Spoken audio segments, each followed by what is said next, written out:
Olá, bem-vindos ao programa Portal de Luz. Hoje, 29 de agosto, completamos 189 anos do nascimento de Adolfo Bezerra de Menezes Cavalcante, um dos maiores expoentes da doutrina espírita no Brasil. Nós vamos dar continuidade à nossa homenagem ao médico dos pobres neste segundo programa especial. Lembrando que quem perdeu a nossa primeira parte pode conferir no nosso canal no YouTube, Caibar Schutel, e escolher a playlist Portal de Luz. Nós vamos hoje, mais uma vez, ouvir juntos uma nova prece, uma nova mensagem de Dr. Bezerra de Menezes, recebida pelo médium Chico Xavier.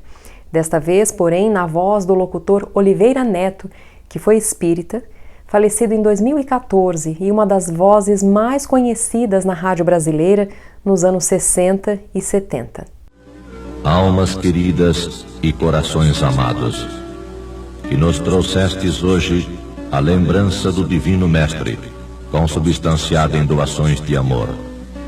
Desejamos agradecer às queridas irmãs do coração que trabalhastes por meses e meses, a fim de espalhar com o vosso esforço as pérolas de luz dos ensinamentos da Boa Nova, transformados em pães e rosas de carinho fraternal. Agradecemos o gesto espontâneo de beneficência que vos move os corações no rumo dos irmãos infortunados. Mãos abnegadas que entretecestes os panos do alvorecer das existências recomeçantes nos berços da dificuldade e da penúria. Que formastes agasalhos para os companheiros compelidos a passar as noites frias.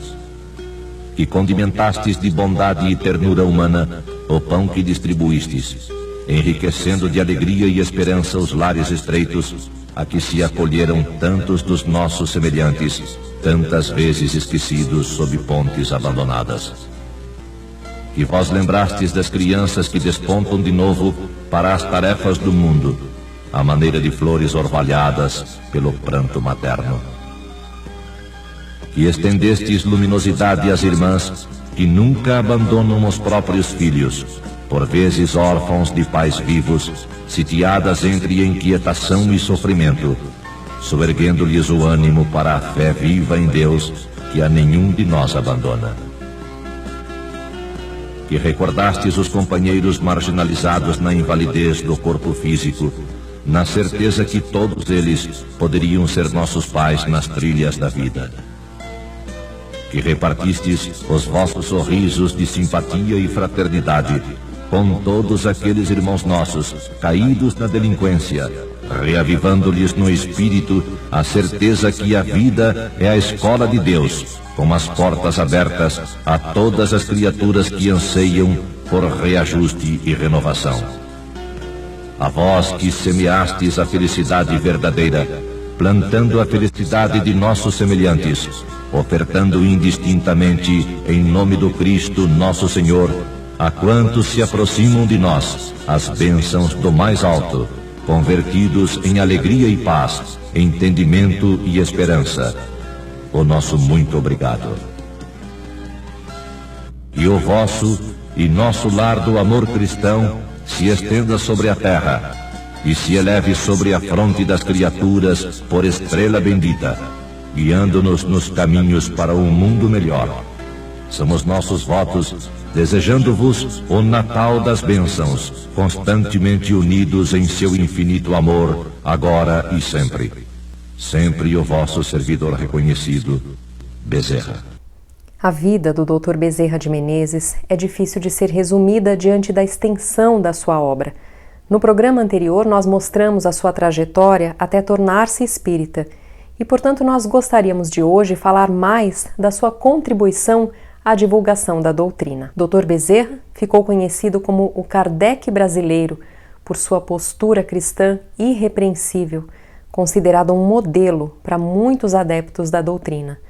A índole caridosa, a perseverança, a disposição amorosa para superar todos os desafios fizeram com que ele fosse muito respeitado em vida e também com que fosse reverenciado após a morte, considerado patrono de centenas de casas espíritas ao redor do país. Como nós já falamos no programa anterior, ele foi um médico muito caridoso, atendendo pessoas que não podiam pagar, e por isso ficou conhecido como o médico dos pobres.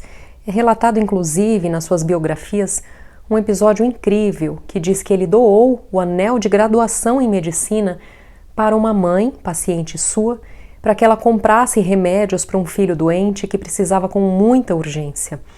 E ele dizia o seguinte: o médico verdadeiro é isto.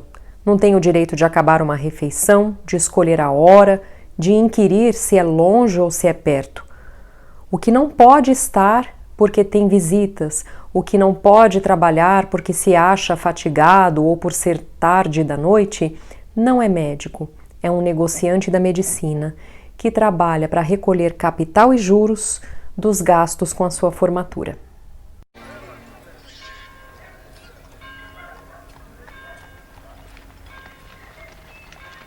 Mais, bota a linguinha para fora.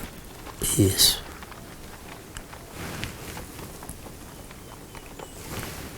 Está bom, está bem.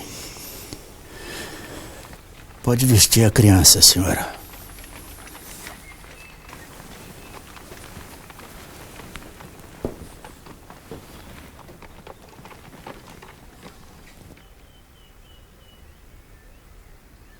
Esses são os medicamentos que a senhora deve comprar.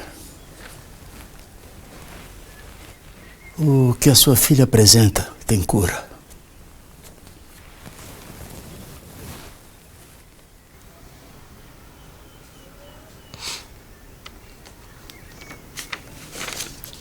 Me perdoa, doutor, mas eu não tenho um centavo de réis para comprar o medicamento.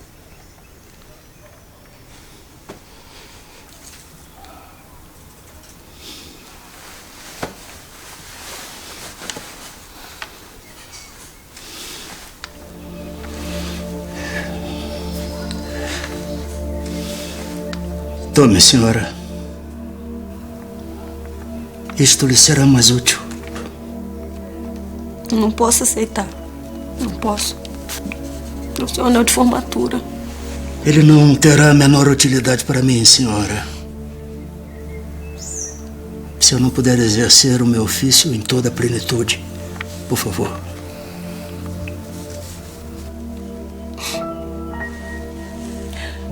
O médico verdadeiro não tem o direito de acabar a refeição, de escolher a hora, de inquirir se é longe ou perto. O que não atende por estar com visitas, por ter trabalhado muito e achar-se fatigado, ou por ser alta noite, mau caminho ou tempo, ficar longe ou no morro. O que sobretudo pede um carro a quem não tem como pagar a receita, ou quem diz a quem chora à porta que procure outro. Esse não é médico. É negociante de medicina, que trabalha para recolher capital e juros dos gastos da formatura.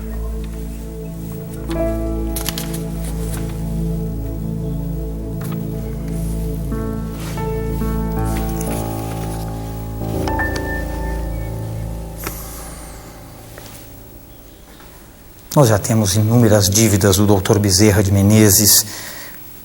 A senhora tem como pagar o medicamento?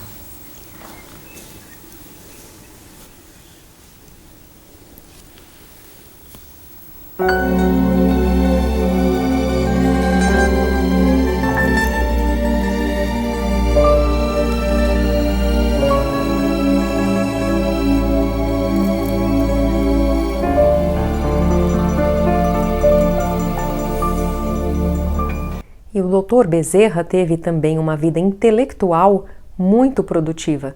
Durante a campanha abolicionista no Brasil, ele publicou um ensaio onde não só ele defendia a liberdade dos escravos, como também explicava como se daria a inserção e a adaptação deles na sociedade por meio da educação. Ele publicou um ensaio sobre problemas das secas na região onde ele nasceu. Escreveu também romances, vários estudos médicos e, principalmente, muitos textos de difusão do espiritismo. Ele publicou uma série de artigos sobre a doutrina no principal jornal da sua época, O País. Numa seção intitulada Espiritismo, Estudos Filosóficos, Os artigos saíam regularmente aos domingos, entre os anos de 1887 e 1893, e ele assinava com um pseudônimo, Max. Dr. Adolfo Bezerra de Menezes. O senhor é a minha última esperança. Há semanas que a minha família passa por dificuldades. Não há alimentos. Meus filhos passam fome. E eu perdi um emprego. E depois, na aflição, vergonhosamente, eu tenho que vir às ruas e pedir a caridade aos desconhecidos. Depois disso, eu receio que eu não vou estar mais aqui. Eu não suporto. Eu não suporto o sofrimento que eu causei à minha esposa e aos meus filhos. Por favor.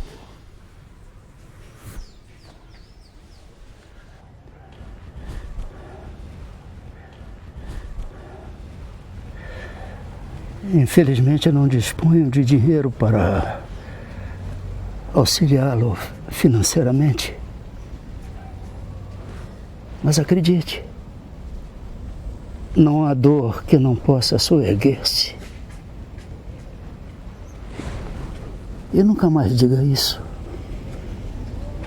Não faça nada contra a sua própria vida. É a maior ofensa que você pode causar a Deus. Irmão, se é que eu posso chamar irmão, as consequências são inenarráveis e terríveis. Nada tinha que fosse material. Porém, o conforto da compaixão me tomava os espaços daquele momento, sob o olhar indiferente dos que passavam.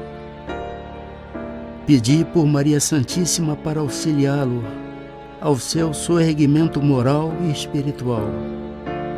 Pairamos por segundos naquele gesto, mas que me pareceram eternos. No ano de 1889, Bezerra de Menezes foi eleito presidente da Federação Espírita Brasileira. Nesse período, ele conduzia estudo do Livro dos Espíritos em reuniões públicas, redigia o periódico O Reformador, exercia ainda a tarefa de doutrinador de espíritos obsessores, organizou e presidiu um Congresso Espírita Nacional no Rio, com a presença de 34 instituições de diversos estados. E ele assumiu também a presidência do Centro da União Espírita do Brasil no ano de 1890 e aproveitou para oficiar o então presidente da República, Marechal Deodoro da Fonseca, em defesa dos direitos e da liberdade dos espíritas, contra certos artigos do Código Penal brasileiro. Na segunda gestão que ele assumiu na FEB, ele iniciou também o estudo semanal do Evangelho segundo o Espiritismo e fundou a primeira livraria espírita do país. Bezerra de Menezes veio a sofrer um acidente vascular numa etapa da vida em que ele estava com muitos problemas financeiros e então ele faleceu na manhã de 11 de abril de 1900.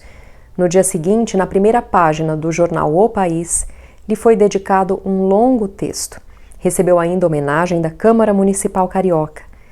E em reconhecimento ao seu amor pelo povo brasileiro, nós vemos ao redor do país avenidas, escolas e, claro, muitos centros espíritas homenageando o seu nome. Mas foi após o desencarne que ele mais trabalhou pela doutrina.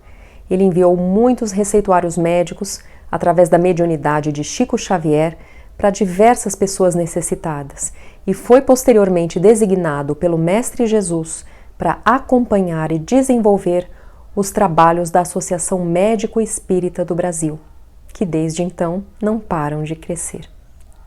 Bezerra de Menezes, 50 anos após a sua desencarnação, recebeu a autorização pela espiritualidade para buscar novas frentes em planos mais felizes. Por sua elevada condição espiritual, ele não mais precisava estar ligado ao nosso planeta. Mas, por amor aos seus tutelados na terra, ele pediu a permissão para continuar conosco, para nos socorrer nas nossas lutas regeneradoras. Ele que, segundo a médium Ivone Pereira, há 2000 anos atrás, como Zaqueu, o rico publicano, protagonizou uma das mais marcantes passagens do Evangelho, ao receber Jesus Cristo dentro do seu lar, mesmo sendo julgado como um pecador pela sociedade da época, mostrou para toda a eternidade que Jesus buscava cativar os nossos corações, independente dos títulos ou da posição social. O exemplo de Zaqueu enche-nos de esperança. O exemplo de Bezerra nos inspira a trabalhar cada vez mais em nome de Jesus. Nós só temos a agradecer a dedicação, o amor e o grandioso exemplo deixado por esse espírito. Nós vamos agora para um breve intervalo e voltamos já. O jornal Folha Espírita, fundado em 18 de abril de 1974, se dedica à divulgação da doutrina espírita. Saiba mais sobre assuntos atuais com o enfoque do espiritismo, além de entrevistas e artigos de diversos colunistas. Você pode escolher na versão digital ou impressa. Acesse e faça sua assinatura. www.folhaespírita.com.br. A Creche Lar do Alvorecer é uma entidade assistencial mantida pelo Grupo Espírita Caibar Schutel. Localizada em Diadema, tem como propósito trabalhar pelo desenvolvimento de uma cultura de paz através da educação e da assistência a crianças, jovens e adultos. São 250 crianças atendidas diariamente. Conheça nossas atividades e colabore conosco pelo ideal de um mundo melhor. www.lardoalvorecer.org.br. Olá, nós estamos de volta e vamos ouvir agora a nossa amiga Sandra Marinho no quadro Educa a Tua Alma. Queridos amigos, queridas amigas, tem um livrinho, eu falo livrinho porque ele é um volume pequeno, mas ele é constituído de 50 apontamentos sobre temas comportamentais diante das situações diversas da nossa vida cotidiana. Trata-se do livro Sinal Verde, ditado pelo espírito André Luiz, psicografado por Chico Xavier. Esse livrinho, nele nós encontramos no capítulo 21, sob o tema Questões de Tempo ou Assuntos de Tempo, do qual eu ressalto 3 partes que se complementam para discorrermos sobre o nosso tema de hoje. Alerta-nos o mentor. Primeiro, ninguém evolui, nem prospera, nem melhora e nem se educa enquanto não aprende a empregar o tempo com o devido proveito.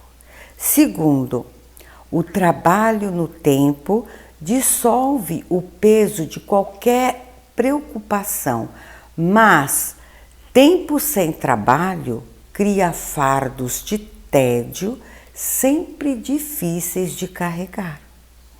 Terceiro, um tipo comum de verdadeira infelicidade é dispor de tempo para acreditar-se infeliz.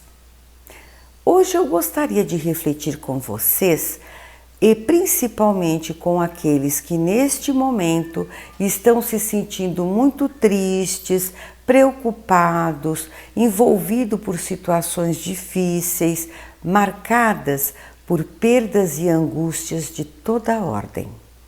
Quantas vezes ouvi pessoas amigas comentando: hoje eu não tinha nem coragem para sair da cama? Ou ainda, soltando um comentário como, por exemplo, sinto que o mundo desabou sobre a minha cabeça. É claro, gente, que por vezes passamos por momentos complicados e pesarosos, mas será justo conosco e com os que nos cercam dedicarmos o nosso tempo integralmente a a esta lamentação, a esse estado de espírito pesaroso? É correto ficarmos presos a um acontecimento que não depende de nós a sua solução? É certo desperdiçarmos este bem maravilhoso que Deus nos deu, que é o tempo, gastando-o desta forma? São perguntas que devemos fazer e buscar responder. Lanço mão de uma mensagem que li há um tempo atrás no site Momento Espírita sobre a experiência pessoal de Marion Douglas. Trata-se de um depoimento deste homem chamado Marion Douglas, que conta primeiramente a grande perda que sentiu com a morte de sua filhinha de 5 anos, que amava com todas as suas forças.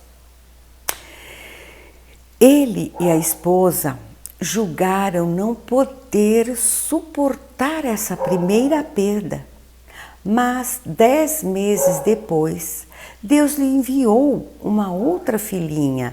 No entanto, esta morreu com 5 dias de vida. A dor que sentiram foi tão insuportável diante dessa dupla perda que Marion não conseguia se conformar. Não dormia, não comia, não descansava. Estava com os nervos profundamente abalados e perdera completamente a confiança em si próprio. Procurou vários médicos, um deles recomendou pílulas para dormir, o outro fazer uma viagem com a família. Assim, atendendo às recomendações médicas, viajou, tomou regularmente os medicamentos, mas nada disso surtiu resultado. Não saía daquele estado de prostração e tristeza. E segundo ele próprio definia, era como se seu corpo estivesse preso numa cavilha e a manivela o apertasse cada vez mais. No entanto, o casal ainda tinha um filho de 4 anos. E foi ele quem solucionou o problema. Numa tarde em que Marion achava-se sentado num canto, sentindo piedade de si mesmo, o menino lhe perguntou: "Papai, quer construir um bote para mim?" O pai não se encontrava em estado de espírito para construir um bote. Na verdade, ele não se sentia em condições para fazer nada. Mas o seu filhinho insistiu e ele acabou cedendo. E permaneceu por cerca de 3 horas ali, concentrado, construindo o tal barquinho. E ao terminar, verificou que as 3 horas em que passou trabalhando no barco tinha sido as primeiras horas de repouso mental e de paz que experimentava depois de muitos meses. E foi essa a descoberta que o arrancou da apatia em que se encontrava. Passou a refletir, coisa que ele já também não fazia há muito tempo. E segundo o próprio depoimento que ele deu, ele compreendeu que é difícil se preocupar quando se está ocupado com algo útil, né, que requer planejamento, raciocínio, construção.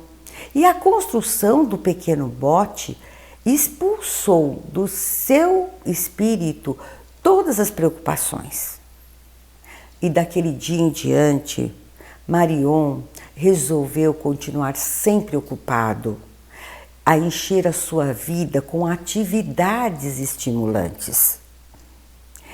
Lembrando do grande estadista Winston Churchill, ele certa vez afirmou, quando lhe perguntaram se ele se sentia muito preocupado com as enormes responsabilidades que tinha, na fase mais difícil da guerra.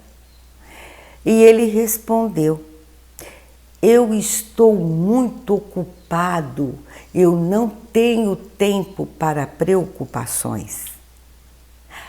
E no Livro dos Espíritos encontramos a questão 674, que pergunta o seguinte: a necessidade do trabalho é uma lei da natureza? E a resposta dos Espíritos é clara ao afirmar que o trabalho é uma lei da natureza e por isso mesmo é necessária.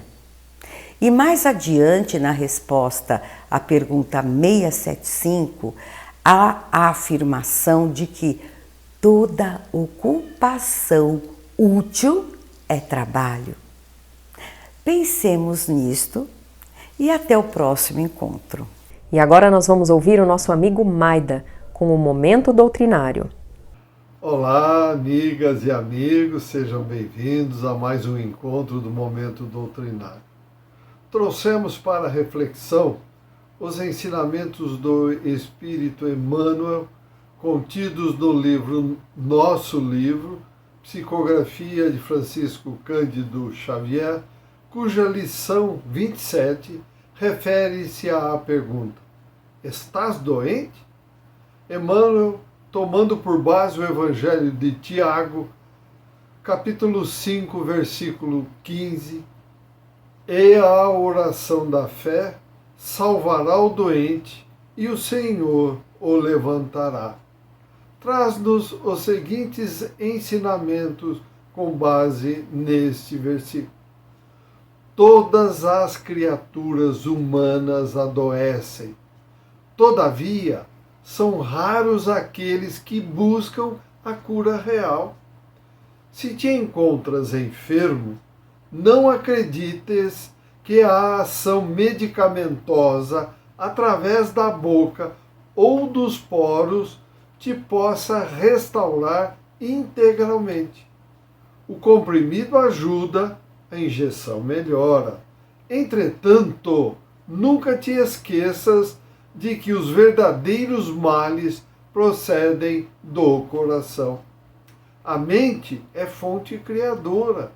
A vida, pouco a pouco, plasma em torno de teus passos aquilo que desejas. De que vale a medicação exterior se prossegues triste, acabrunhado ou insubmisso? De outras vezes, pedes o socorro de médicos humanos ou de benfeitores espirituais. Mas, ao surgirem as primeiras melhoras, abandonas o remédio ou o conselho salutar e voltas aos mesmos abusos que te conduziram à enfermidade. E continua Emmanuel: como regenerar a saúde se perdes longas horas na posição da cólera ou do desânimo? A indignação rara, quando justa e construtiva no interesse geral, é sempre um bem quando sabemos orientá-la em serviço de elevação. Contudo, a indignação diária a propósito de tudo, de todos e de nós mesmos é um hábito pernicioso de consequências imprevisíveis. O desalento, por sua vez, é clima anestesiante que entorpece e destrói. E que falar da maledicência ou da inutilidade com as quais despendes tempo valioso e longo em conversação infrutífera, extinguindo as tuas forças?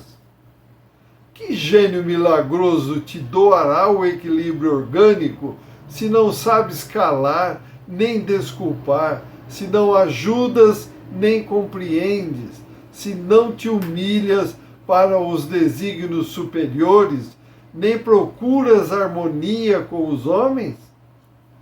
Por mais se apressem os socorristas da terra e do plano espiritual em teu favor, devoras as próprias energias, vítima imprevidente do suicídio indireto. Se estás doente, meu amigo, acima de qualquer medicação, aprende a orar e a entender, a auxiliar e a preparar o coração para a grande mudança.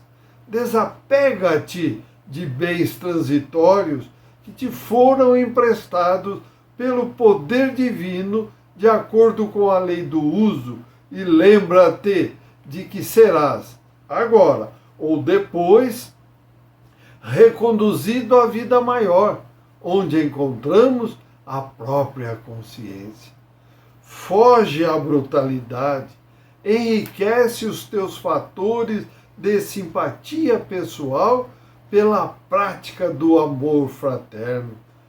Busca intimidade com a sabedoria pelo estudo e pela meditação.